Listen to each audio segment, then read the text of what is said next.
தற்போது சட்டப்பேரவையில் அமைச்சர் உதயநிதி ஸ்டாலின் பேசி வருகிறார். அதனை பார்க்கலாம். அன்றே அறிவித்து வழங்கினார்கள். சென்னை செஸ் கிராண்ட் மாஸ்டர்ஸ் 2023 என்ற உலகத்தரம் வாய்ந்த சதுரங்க போட்டியை நம்முடைய கழக அரசு 2 கோடி ரூபாய் செலவில் நடத்தியது. இந்த போட்டியில் வெற்றி பெற்றதன் மூலம் தமிழ்நாடு செஸ் வீரர் தம்பி குகேஷ் அவர்கள் கனடாவில் நடைபெற்ற ஃபிடே கேண்டிடேட்ஸ் போட்டியில் பங்கேற்பதற்கான தகுதியை பெற்றார். தம்பி குகேஷ் தற்போது ஃபிடே வேர்ல்டு செஸ் சாம்பியன்ஷிப்பிலும் பங்கேற்க உள்ளார். உலகிலேயே மிக இளம் வயதில் ஃபிடே வேர்ல்டு செஸ் சாம்பியன்ஷிப் பங்கேற்க உள்ள தம்பி குகேஷ் தமிழ்நாடு அரசினுடைய எலைட் ஸ்கீம் திட்ட வீரர் என்பதையும் இந்த மாவட்டத்தில் பெருமையோடு பதிவு செய்து கொள்கின்றேன். விளையாட்டு வீரர்களுக்கு சிறப்பான எதிர்காலத்தை உருவாக்கி தர வேண்டும் என்பதை மாண்பு முதலமைச்சர் அவர்கள் தனது தலையாய கடமையாக கருதுகிறார்கள். எனவே மாநில, தேசிய, சர்வதேச அளவிலான போட்டிகளில் சாதிக்கின்ற வீரர்களுக்கு அரசு துறை மற்றும் அரசு பொதுத்துறை மூலமாக நிறுவனங்கள் மூலமாக 3% இடஒதுக்கீட்டின் அடிப்படையில் வேலைவாய்ப்புகள் வழங்கப்பட்டு வருகின்றன. அந்த வகையில் சென்ற ஆண்டில் மட்டும் 7 விளையாட்டு வீரர்கள் அரசு துறைகள் மற்றும் பொதுத்துறை நிறுவனங்களில் பணியமர்த்தப்பட்டனர். நம்முடைய விளையாட்டு அரங்குகள் சர்வதேச தரத்தில் அமைய வேண்டும் என்ற நோக்கில் உலகின் முதல் பாலிகிராஸ் பாரிஸ் ஜிடி ஹாக்கி செயற்கை புல்தரை ஒலிம்பிக் தரத்தில் சென்னை மேயர் ராதாகிருஷ்ணன் ஹாக்கி விளையாட்டு அரங்கத்தில் ரூபாய் 10 கோடி ரூபாய் செலவில் அமைக்கப்பட்டுள்ளது. அதேபோல் கேலோ இந்தியா இளைஞர் விளையாட்டுப் போட்டிகள் 2021 நடத்துவதற்காக சென்னை ஜவஹர்லால் நேரு விளையாட்டு அரங்கத்தில் ரூபாய் 8 கோடியே 64 லட்சம் செலவில் ஒலிம்பிக் தரத்திலான புதிய செயற்கை ஓடுதளம் அமைக்கப்பட்டுள்ளது. அது மட்டுமின்றி தமிழ்நாடு முழுவதும் விளையாட்டு கட்டமைப்பு வசதிகள் ரூபாய் 355 கோடி ரூபாய் மதிப்பில் உருவாக்கப்பட்டுள்ளன.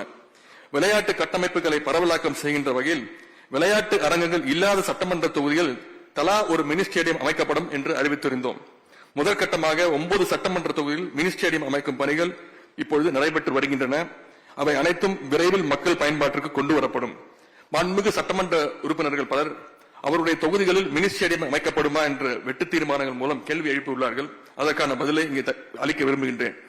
மினி ஸ்டேடியம் அமைக்கப்படாத சட்டமன்ற தொகுதிகளில் மினி ஸ்டேடியம் அமைப்பதற்கான சாத்தியக்கூறுகள் உள்ளனவா என்று ஆய்வு செய்து அரசின் அனுமதியை பெற்று அதற்குரிய நடவடிக்கைகள் விரைவில் மேற்கொள்ளப்படும். சேலம் மேற்கு தொகுதியுடைய சட்டமன்ற உறுப்பினர் அருள் அவர்கள் அவருடைய தொகுதியில் உள்ள அரசு பொறியியல் கல்லூரி வளாகத்தில் மல்டி பர்பஸ் ஸ்போர்ட்ஸ் ஸ்டேடியம் அமைக்கும் பணிகள் இன்னும் தொடங்கவில்லை என்று கூறியிருந்தார்கள். அவருக்கு இந்த மாமன்றத்தின் வாயிலாக நான் விளக்கத்தை அளிக்க விரும்புகின்றேன். 20 கோடி ரூபாய் மதிப்பீட்டில் மல்டி பர்பஸ் ஸ்போர்ட்ஸ் ஸ்டேடியம் அமைக்கும் பணிக்கு ஒப்பந்த புள்ளி கோரப்பட்டுள்ளது. அடுத்த மாதத்திற்குள் ஸ்டேடியம் அமைக்கும் பணிகள் தொடங்கப்படும் என்பதை இந்த நேரத்தில் தெரிவித்துக் கொள்கின்றேன். விளையாட்டு வீரர்கள் நிறைந்த மணிப்பூர் மாநிலத்தில் சென்ற ஆண்டு உங்களுக்கு தெரியும் கலவரங்கள் நடந்த பொழுது அங்கு இருக்கக்கூடிய விளையாட்டு வீரர்கள் பயிற்சி பெற முடியாத ஒரு சூழல் இருந்தது. விளையாட்டு கட்டமைப்புகளை இதனை உணர்ந்த நம்முடைய முதலமைச்சர் அவர்கள் அங்குள்ள விளையாட்டு வீரர்களை, மணிப்பூர் விளையாட்டு வீரர்களை தமிழ்நாட்டிற்கு வந்து பயிற்சி மேற்கொள்ளுமாறு அழைப்பு விடுத்திருந்தார்கள். அதன் பேரில் முதலமைச்சருடைய அழைப்பின் பேரில் சுமார் 20 மணிப்பூர் வீரர்கள், விளையாட்டு வீரர்கள் தமிழ்நாட்டிற்கு வந்து வாள்வீச்சு மற்றும் குத்துச்சண்டை போட்டிகளுக்காக 30 நாட்கள் சென்னையில் தங்கி பயிற்சி பெற்றார்கள். அவர்களுக்கான விமான பயண கட்டணம், தங்குமிடம், உணவு உள்ளிட்ட அனைத்து செலவினங்களையும் தமிழ்நாடு விளையாட்டு மேம்பாட்டு ஆணையமே தமிழ்நாடு அரசு ஏற்றது. திராவிட மாடல் என்றால் என்னவென்று சிலர் கேட்டுக் கொண்டிருக்கிறார்கள். இதற்கு பெயர்தான் திராவிட மாடல் என்பதை எங்களுடைய முதலமைச்சர் அவர்கள் நிரூபித்திருக்கிறார்கள். தமிழ்நாட்டில் பயிற்சி பெற்ற அந்த மணிப்பூர் வீரர்களில் 2 பேர் கேலோ இந்தியா இளையோர் போட்டியில் 2 பதக்கங்களை வென்றனர் என்பதை இந்த மாவட்டத்தின் வழியே தெரிவித்துக் கொள்கிறேன். சென்னைக்கு அடுத்தபடியாக கோவையில் பன்னாட்டு கிரிக்கெட் ஸ்டேடியம் அமைக்கப்படும் என்ற வாக்குறுதியை முதலமைச்சர் அவர்கள் அளித்திருந்தார்கள். நம்முடைய முதலமைச்சருடைய அறிவுரைப்படி அந்த மைதானத்தை அமைப்பதற்கான இடத்தை தேர்வு செய்யும் பணியை 2 வாரங்கள் முன்பு நாம் கோவை சென்ற பொழுது தொடங்கியுள்ளோம். இந்த ஆண்டில் அதற்கான பணிகள் தொடங்கப்படும் என்ற தகவலையும் மகிழ்ச்சியோடு தெரிவித்துக் கொள்கின்றேன். மேலும் நம்முடைய தமிழ்நாட்டு விளையாட்டு மேம்பாட்டுத்துறை squash world cup 2023, world surfing league, HCL cyclothon, டாஸ்கான் Tamil Nadu sports science international conclave போன்ற பல்வேறு நிகழ்வுகளை கடந்த ஓராண்டில் மட்டும் வெற்றிகரமாக நடத்தி காட்டியுள்ளது. அடுத்து இந்த ஆண்டு டெல்லியில் நடைபெற்ற குடியரசு தின முகாமில் தமிழ்நாடு NCC இயக்குநரகம் ஒட்டுமொத்தமாக 3ஆம் இடத்தை பெற்றது. NSS மற்றும் NCC மாணவர்களை டெல்லியில் நடைபெறுகின்ற குடியரசு தின அணிவிப்புக்கு விமானத்தில் அழைத்து சென்று திரும்ப விமானத்திலே அழைத்து வருவோம் என்ற வாக்குறுதியை சென்ற ஆண்டு அறிவித்திருந்தோம்.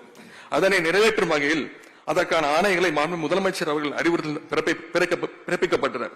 அதன்படி கடந்த குடியரசு தின அணிவிப்புக்கு நம்முடைய NSS மாணவர்கள் அனைவரும் விமானத்தில் டெல்லி சென்று வந்ததை இந்த மாவட்டத்தில் பேரவையின் அனுமதியுடன் அலுவல் நேரம் நீட்டிக்கப்படுகிறது. மாண்புமிகு முதலமைச்சர் அவர்கள் தலைமையிலான கழக அரசு விளையாட்டு மேம்பாட்டிற்கு எடுத்து வரும் பல்வேறு முன்னெடுப்புகளுக்கு அங்கீகாரங்களும் பாராட்டுகளும் குவிந்து வருகின்றன. அந்த வகையில் confederation of Indian industry CII என்ற அமைப்பு சார்பாக விளையாட்டுக்கான வளர்ச்சியை ஊக்குவிக்கும் சிறந்த மாநிலம், அதாவது best state for promoting sports என்ற அந்த உயரிய விருதை தமிழ்நாட்டிற்கு வழங்கி கௌரவித்தது. அதே போல இந்த ஹிந்து நாளிதழ் நடத்துகின்ற ஸ்போர்ட்ஸ் ஸ்டார் பத்திரிகை ஸ்போர்ட்ஸ் ஸ்டார் ஏசஸ் அவார்டு 2023 விளையாட்டை ஊக்குவிப்பதில் சிறந்த மாநிலம் எனும் விருது தமிழ்நாட்டு அரசுக்கு வழங்கப்பட்டது. இதற்கு முன்பு இந்த விருது ஒடிசா மாநிலத்துக்கு மட்டுமே வழங்கப்பட்டு வந்தது என்பது குறிப்பிடத்தக்கது. திறப்பு திட்ட செயலாக்கத்துறை திராவிட மாடல் அரசு செயல்படுத்தும் பல்வேறு திட்டங்கள் மற்றும் துறை சார்ந்த பணிகளை கண்காணிப்பது மற்றும் ஒருங்கிணைப்பது எனும் தலையாய பணியை நம்முடைய சிறப்பு திட்ட செயலாக்கத்துறை மேற்கொண்டு வருகிறது.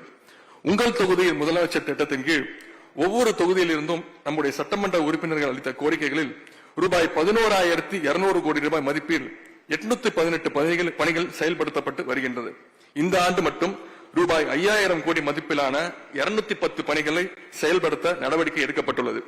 மாவட்ட அளவிலான கள ஆய்வுகளே தீர்வுகளை தரும் என்ற நம்முடைய முதலமைச்சருடைய அறிவுரையின்படி மாவட்ட அளவிலான களப்பணி ஆய்வுகளை தொடர்ந்து நடத்தி வருகின்றோம்.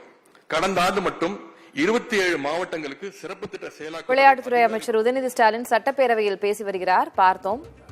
மத்திய அரசு தமிழகத்திற்கு நிதி ஒதுக்கீடு செய்வதில் பாரபட்சம் காட்டுவதாக அவர் குற்றம் சாட்டியிருக்கிறார். மேலும் தமிழகத்தை பொறுத்தவரை கலைஞர் ஸ்போர்ட்ஸ் கிட் விளையாட்டு உபகரணங்கள் அனைத்து மாவட்டங்களுக்கும் வழங்க ஏற்பாடு செய்யப்பட்டிருப்பதாக அவர் கூறியிருக்கிறார். மேலும் பல்வேறு திட்டங்களையும் அவர் அடிக்கோடிட்டு காட்டி பேசி வருகிறார். விவரங்களை பின்வரும் செய்திகளில் பார்க்கலாம்.